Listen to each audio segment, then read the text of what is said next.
Estamos felizes, na verdade, porque sempre que a gente faz um trabalho como esse, e numa casa espírita, nós percebemos que o diferencial está justamente na nossa colocação, não só como seres humanos, mas como a disciplina e as orientações que nós recebemos. Então, a oração proferida antes de iniciarmos esse trabalho, ela já nos traz a clara dimensão do que realmente estamos fazendo aqui.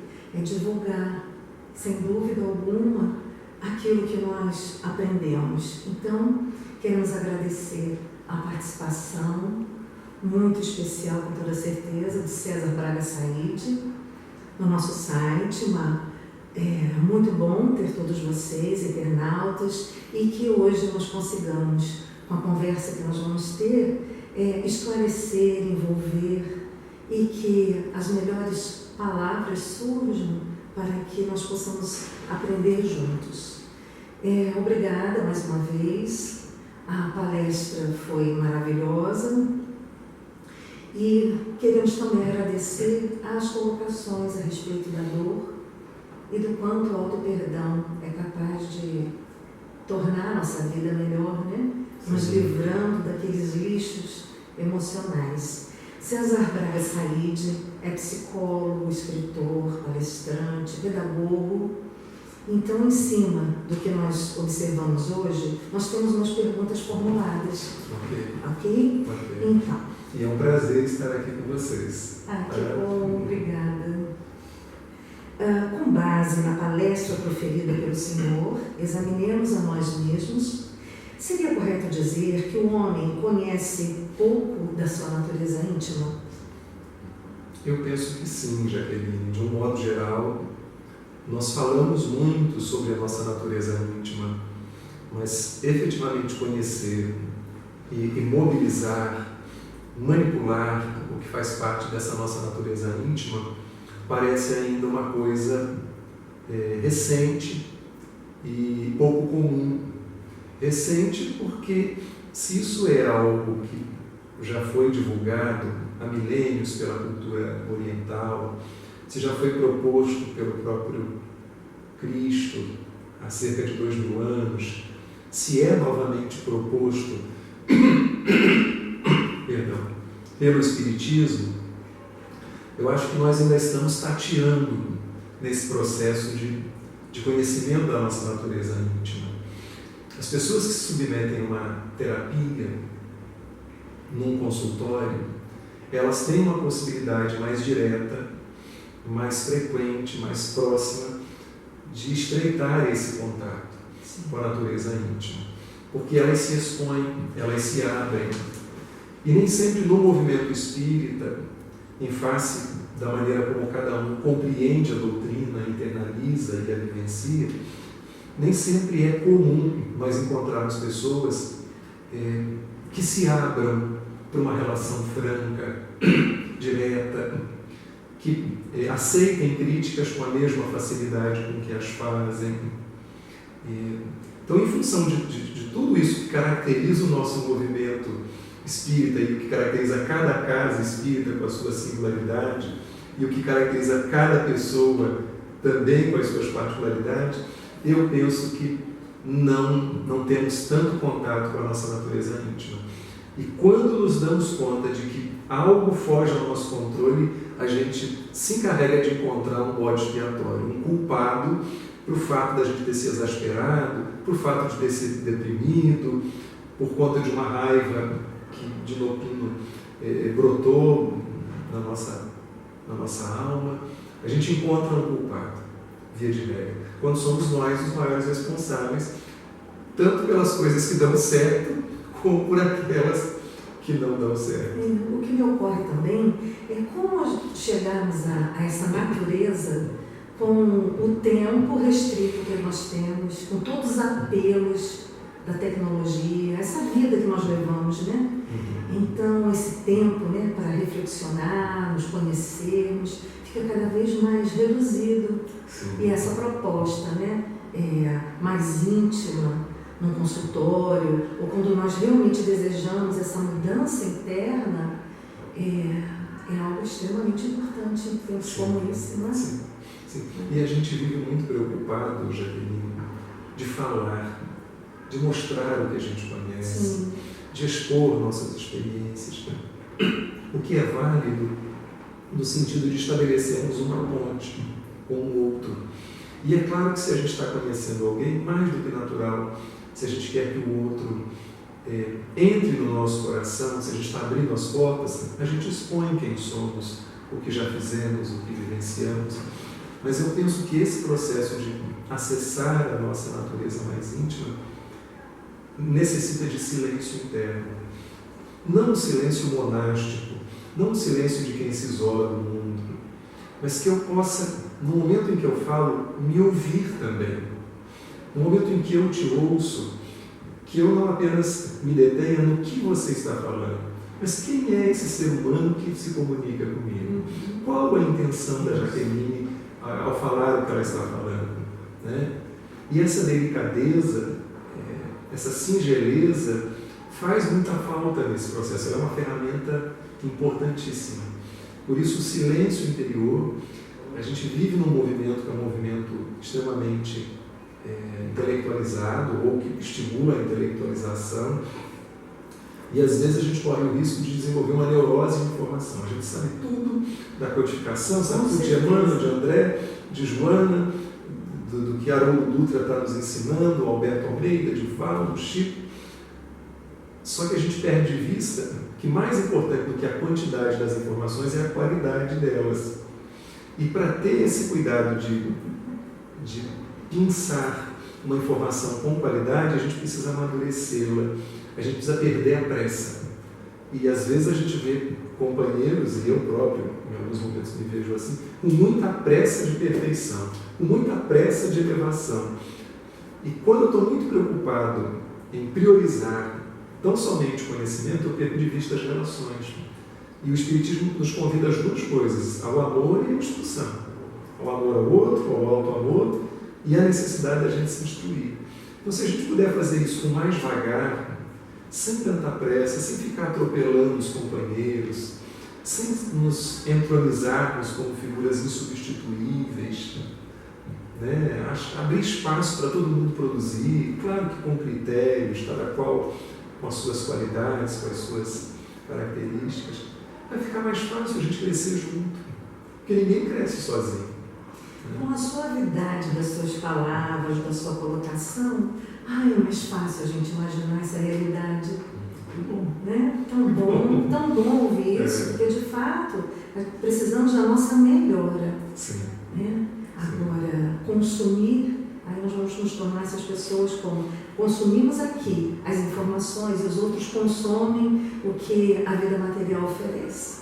Nos igualamos, não é? Perfeito. Então, realmente o momento de reflexionar. E aqui na nossa conversa podemos compartilhar isso, Sim, não é? isso. Que bom. Então, conhecimento pessoal e felicidade caminham juntos? Nem sempre caminham juntos, porque eu posso me conhecer e me desapontar muito com tudo aquilo que eu estou enxergando dentro de mim. Isso não vai me trazer, num primeiro momento, felicidade. Não vai me trazer sabor. Ao constatar que eu tenho tantas coisas para consertar, eu sou uma alma endividada, eu tenho sombras que eu carrego dentro de mim. E as sombras, segundo a terminologia de Jung, Carl Gustav Jung, as sombras representam duas coisas. O que nós jogamos para debaixo do tapete, que a gente não quer ver, não quer admitir, e aquilo também que a gente ignora.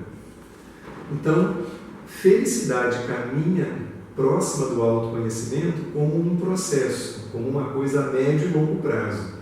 Num primeiro momento, normalmente a gente se decepciona, a gente se surpreende negativamente, especialmente quando a gente constata que tem coisas para corrigir que a gente nem se dava conta, que a gente nem imaginava que tinha. Mas é perfeitamente possível, com o tempo, transformar esse processo em algo prazeroso. Esse processo de eu buscar e rebuscar dentro de mim o que eu preciso melhorar, o que eu preciso corrigir. E é um processo que também envolve o trabalho. Se eu estiver com as mãos ocupadas, com a cabeça ocupada, isso também vai ser favorável. O que nós denunciamos como uma coisa prejudicial é a gente se ocupar o tempo inteiro com o outro, fazendo coisas, virar, por exemplo, uma Marta e perder de vista o aspecto de Maria. Para mim, Marta e Maria são figuras complementares. Uma se ocupa com as coisas de fora e outra se ocupa com as coisas de dentro. A gente precisa ter essas duas dimensões, a dimensão de Marta e de Maria. O famoso equilíbrio, não é? Exatamente.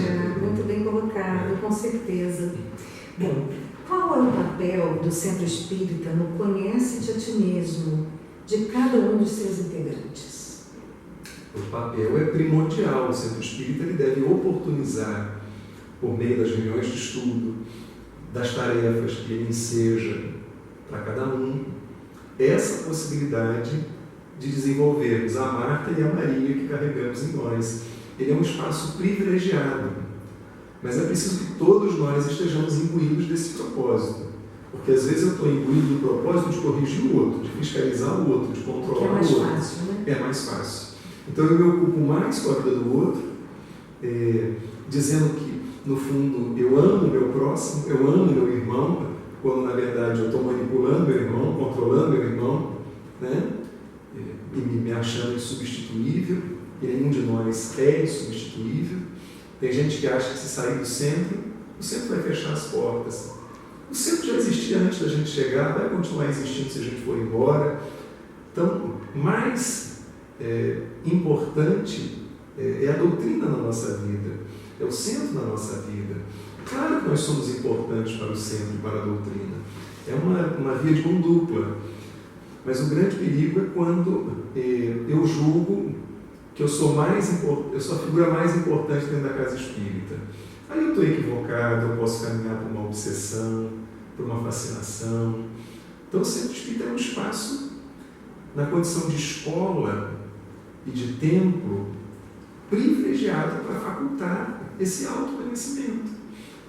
Agora, eu não tenho como exigir que os meus companheiros de caminhada estejam imbuídos no mesmo processo. Eu posso até falar, eu posso sensibilizar, mas se eles não quiserem seguir, que eu siga esse caminho, que eu faça a minha parte. Então, é um espaço de estudo, é um espaço de convivência, é uma oficina de trabalho, é um grande hospital, mas para mim o Centro Espírita é uma grande escola. E em toda escola existem os desafios. O desafio do conhecer e o desafio do autoconhecer-se. As suas palavras me lembraram a sua colocação na palestra exatamente sobre a repetição. Eu já ouvi essas palavras tantas e tantas vezes, já ouvimos tantas vezes e recorremos sempre aos mesmos elementos. Eu. Então, estou mais interessado em como eu me sinto do que em me harmonizar com a casa. Então, é importante realmente que todos nós guardemos essa informação. O outro está no tempo dele, cada um de nós tem o seu momento. Sim. E o estar aqui, tendo esse grande laboratório que é a Casa Espírita, para exercer essa qualidade que temos, que todos a temos, é tão precioso. Perdemos o tempo avaliando, enquanto podíamos, como você mesmo falou, trabalhar e seguir. O grande cuidado é que, percebendo que cada um está num tempo, que eu não atropele os meus irmãos. Isso. E que os meus irmãos não me atropelem. Exato. Que a gente respeite o tempo de cada um e que não atropelemos a dinâmica do centro, o bom funcionamento das tarefas. E se eu não estiver dando conta disso sozinho, só com a doutrina, só com os trabalhos, que eu procure me tratar. Porque tem muita gente dentro do centro do movimento espírita que precisa se tratar, precisa resolver e desatar seus nós. Tem gente que diz, não, mas eu já tenho o Evangelho. Sem dúvida, todos nós temos o Evangelho. Mas há questões que a gente não consegue sozinho. A gente precisa de um olhar. Não acho que todo mundo precisa de terapia, porque senão fica parecendo que eu estou legislando em causa própria. Né? Mas nós entendemos a que se refere. Exato. Mas tem muita gente que precisa. De fato. Nós, psicólogos, inclusive, fazemos terapia. Né? Porque quem somos nós para achar que a gente já está pronto? A gente lida com tantas sombras do outro, e se a gente não cuidar de desatar os nossos nós, a gente se embola no outro. Né? Então, o centro espírita é também um espaço terapêutico. Ele não é uma clínica terapêutica, mas ele é um espaço terapêutico. Porque a gente vai se terapeutizando nas tarefas e na convivência. E tão democrático, não é? E democrático. A casa está aberta a todos. Pelo menos deveria ser democrático. Ele só deixa de ser quando nós encontramos irmãos e irmãs autocratas. Né? Com certeza. Bom, aqui é uma pergunta sobre um livro, inclusive que eu tive a oportunidade de ler. Uma amiga muito querida me falava sobre você já há algum tempo, e quando ela teve a oportunidade de comprar um livro sobre Francisco de Assis, ela disse, Jaque, é seu. Então eu gostaria de que nós pudéssemos falar um pouco sobre esse livro, né, essa sua parceria com o Divaldo, como foi essa escolha, como chegou esse produto final tão importante. Sim, nós já havíamos escrito também em parceria com ele, que é um amigo muito querido, e muitas vezes incompreendido por certas dimensões do nosso movimento. Né? Nós já temos escrito o livro Joana e Jesus, que é uma biografia de Joana de Ângeles. Foi um esforço no sentido de ampliar um pouco as colocações que estão no livro A Veneranda Joana de Ângeles, de Celeste Santos, com o mesmo Divaldo. Celeste, uma grande trabalhadora da mansão, terapeuta também. Então nós fizemos esse primeiro livro e sentimos que existiam franciscanos que queriam homenagear Joana.